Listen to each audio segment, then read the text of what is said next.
Welcome to a new edition of the Neon Jazz interview series with renowned jazz singer Mafalda Minnozzi and veteran guitarist Paul Ricci. They joined me online via Brazil to talk about their history in playing music together, COVID-19, and their celebrated new 2021 CD, Cinema City Jazz Scenes from Italian Film. Mafalda uncovers a new side as she explores the Italian cinematic songbook in the company of her first-rate band and special invited guests. It's a raw and illuminating conversation. Enjoy the story. So thank you again for taking a minute out for Neon Jazz today. I appreciate it. Sure. I appreciate it too so much. Thank you. You bet. So let's talk about your latest collaboration, Cinema City Jazz Scenes from Italian Film. What a wonderful recording. Talk to me about how this feels for this, not only to come out in general, but during this time on the planet with the pandemic and everything that's been going on. I think that the long period of pandemic bring me the feeling, more feeling with my role in the music and with the music. During this time, since 1 year ago, of course, we stayed for all time in Brazil, in a very special place for the spirit, for my soul, but the very bad place for the COVID, for political problems and so on. And I listened in my heart, in my spirit, and I put this energy in this beautiful album, Cinema City Jazz Scenes from Italian Film, that I recorded here in Brazil, in São Paulo, with incredible musicians, with the energy and the big force of Paul Ricci that always stay close to me. And I think that the result is full of emotions, of course, full of the talent and the beautiful songs, the beautiful arrangements. But first of all, I think that the kind of repertoire, the song that we chose was perfect for this period and that period. I'm Paul Ricci. I'm the guitar player, arranger, producer that Mafalda mentioned. I think she captured what we were feeling. It was, for everyone on the planet, it was a very challenging time of reflection and taking stock of what really matters. And Mafalda is an entertainer on stage. We do a lot of things that are very effusive and joyful.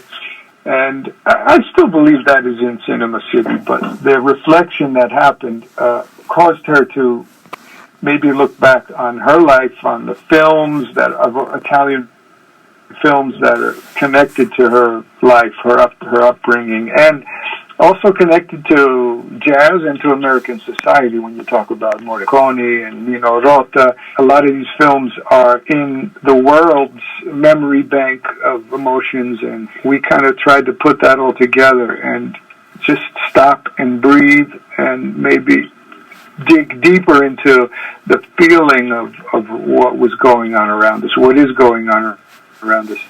So there's a tune, Loss of Love, that is probably not been recorded in a jazz vocal setting. It's a Henry Mancini tune, which shouldn't make it worldwide famous, right? Days of Wine and Roses and everything else. But this is called Loss of Love. It comes from an Italian film, I Girasoli, the Sunflower, with Sophia Loren, and it was one of the rare things that Mancini did for Italian cinema as opposed to Hollywood. And we discovered this tune, and it's just beautiful. I found one McCoy Tyner instrumental version. Otherwise, it's pretty much not been recorded, and it's Mancini, and it's beautiful. So, and it's very reflective. We have that on video, a recording of the recording session on Mafalda's YouTube channel, Loss of Love. And I think that really kind of speaks to that emotion, that reflection. Yeah, Joe, I'm thinking about that, Joe, I'm Italian. I grew up and developed my musical taste also through the great of Italian cinema, such as Antonioni, Rossellini, Fellini, Visconti, and the soundtracks played a fundamental role of my conoscimento, Paolo, come si dice? My awareness, yeah. Awareness. So how did you two start performing together? How did this union happen, and how has it lasted for so long? Yeah, 25 years, 26 years. Yeah. It has to do with Brazilian music. I, in New York, was playing with Brazilians, Astrid Gilberto, Bebel Gilberto, Dom Romão, Edson Machado, all the Brazilians in New York, Duduca.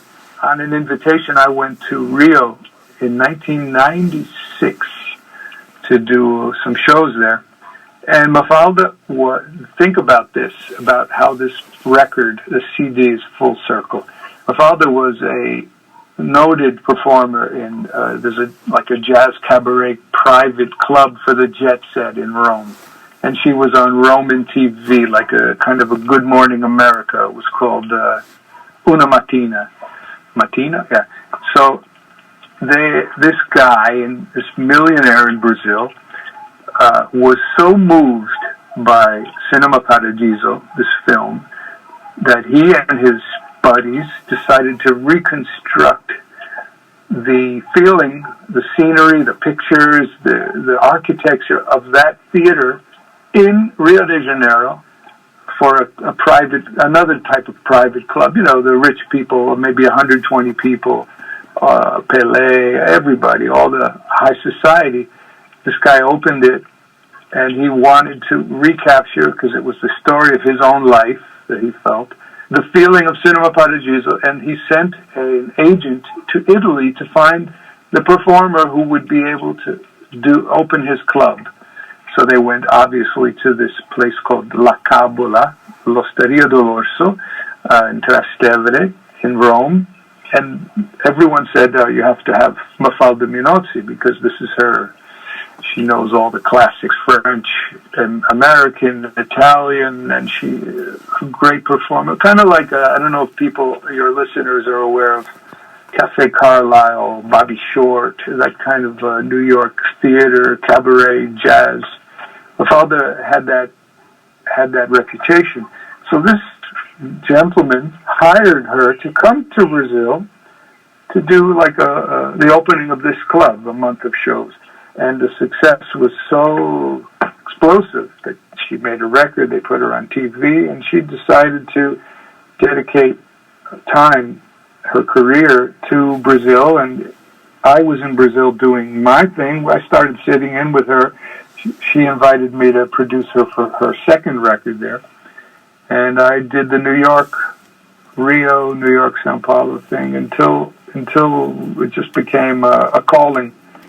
And I relocated here, but still we perform at Birdland and Mesro, and we're back and forth. And we just did 18 shows in Italy for a summer tour, because Italy's opening up. Brazil is still not opening up yet, but we have some things we've been doing.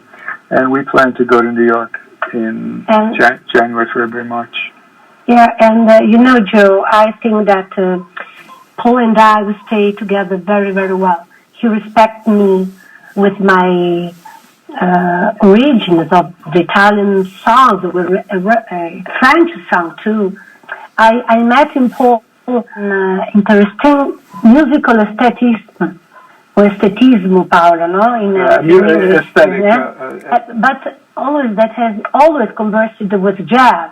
That is the most important thing for me, because I love jazz, and I love the possibility with the improvisation jazz. But it's a really uncomfortable in the period, of course, made this in the time with the Italian song, with the French song, because it's not natural. Yeah, the mixture wasn't so obvious. Yeah, I kind of tied it together, listening to her interpret. And her father is not schooled, but her improvisation is so free. Yes, and we try And now we have put together the beauty of the Italian melody, the rhythm of bossa nova, of samba, of course the liberty from the improvisation. And everybody understands better the words around the words. You know, because of course this album is the word is in Italian language. It's not easy to understand the meaning of the words, and the improvisation, the rhythm, and this very special kind of arrangement make all ingredients together fantastic. Yeah, and I think there are 3 songs that have no idiom. It's like scat, so it's universal. And as my father was saying, we recorded here in Brazil with this beautiful quartet, and did overdubs in New York. Dave Liebman did overdubs on a song, and it feels like their voices meld. I mean, they're really, you would never know it's not a spontaneous improvisation. Well, the level of Liebman and Mafalda, it makes it possible. And Graham Haynes, who I have, is an old friend who I love his playing. Graham Haynes is the son of Roy Haynes, and he's involved in modern composition and crossing genres with African music and electronic music. But he's got an understanding of jazz from the beginning. So we did La Dolce Vita, and he's playing cornet like he's in New Orleans in the 20s, 1916, before they left. All of that, musicians love these composers too. This was very important. Right. This.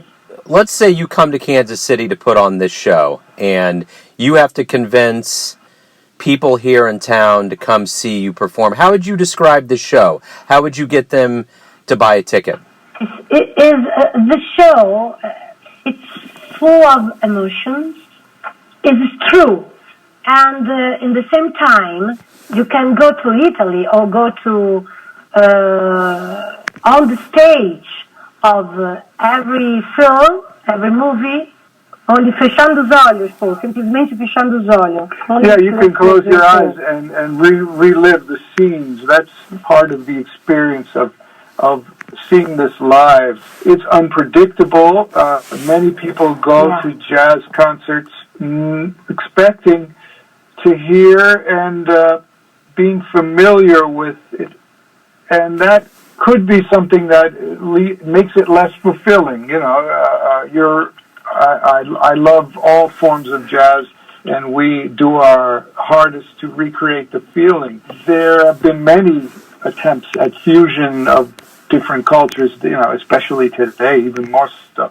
But I just personally, as a fan, although I am the producer, I think that the integration of jazz as we know it and emotions as we don't normally associate with going out to hear bebop, or, you know, it's 360 degrees. It covers the elements of jazz, the surprise of something new, the improvisation, beautiful melodies. I mean, you get lost, and you can't get lost in the beauty of the modulations of the Morricone songs, or Nino Rota, Rustichelli, Henry Mancini. It's a complete experience that I think it's a new songbook, but it's not a foreign songbook.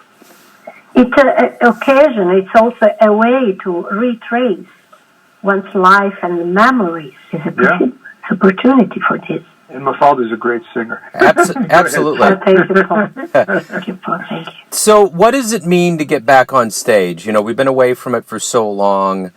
What is it? What kind of emotion goes into actually returning to something you love so much? It means to be reborn, rinascere.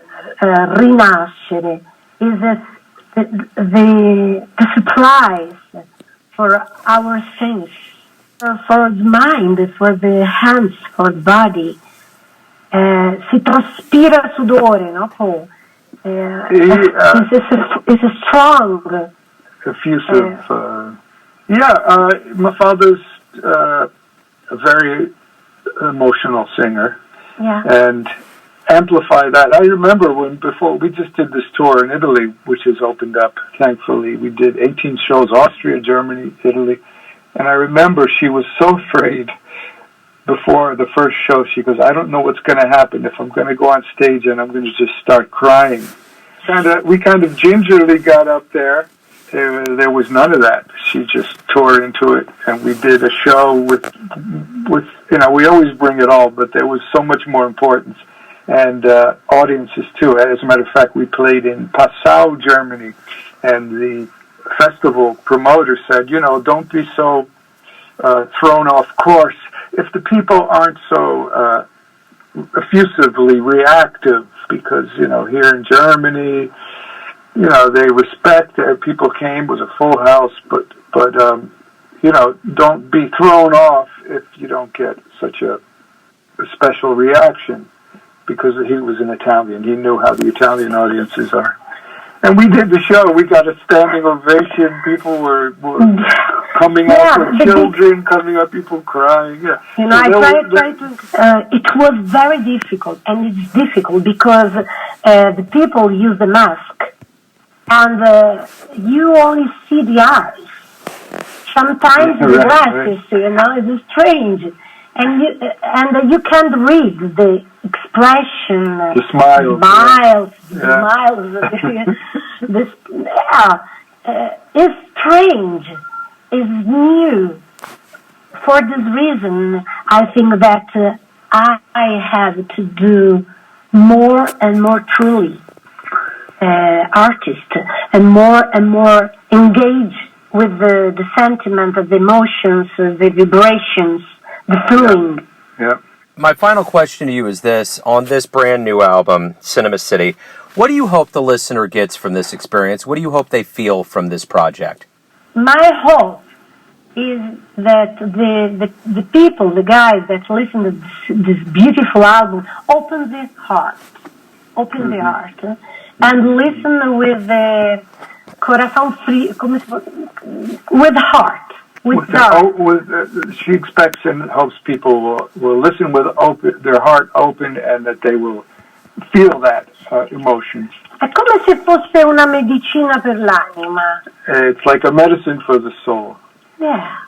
And what I hope, as the producer, arranger, guitar player, I hope that people will break down any precondition they might have about jazz and other languages, I actually had this question in a round table at Jazz Congress, and I asked several of the top radio programmers, how do they feel about, now since people are all over the world with their apps, I said I would get up and jog in Italy, and I would listen to NPR or something. People all over the world are accessing jazz, and I asked them, well, how do you feel about any changes in the market where it's become more international, where you could have other languages singing jazz?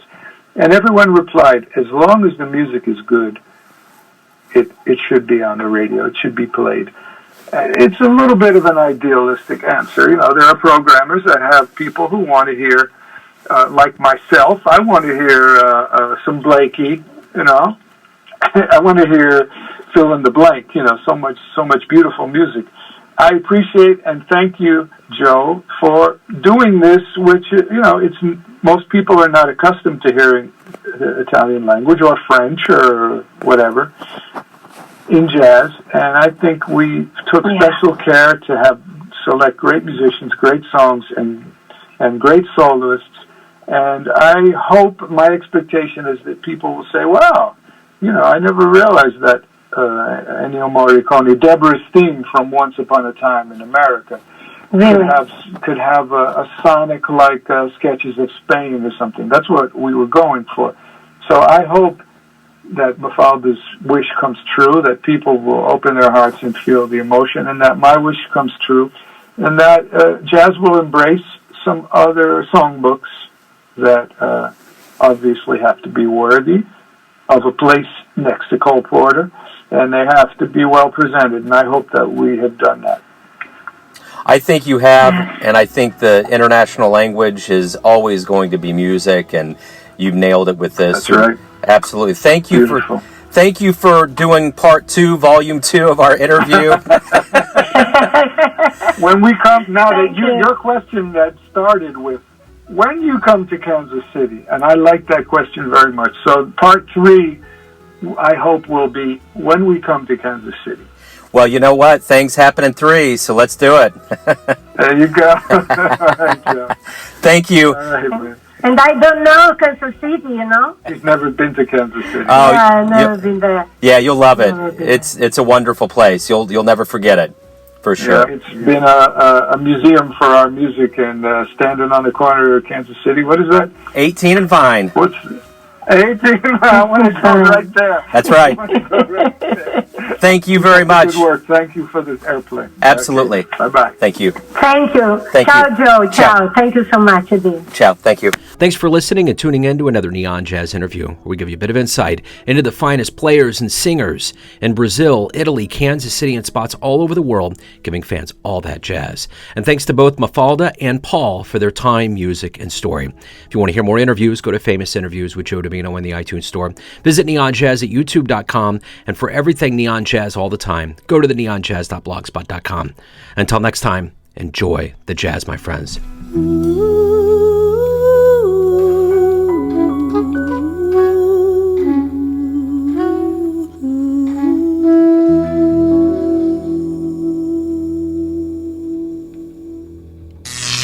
Neon Jazz.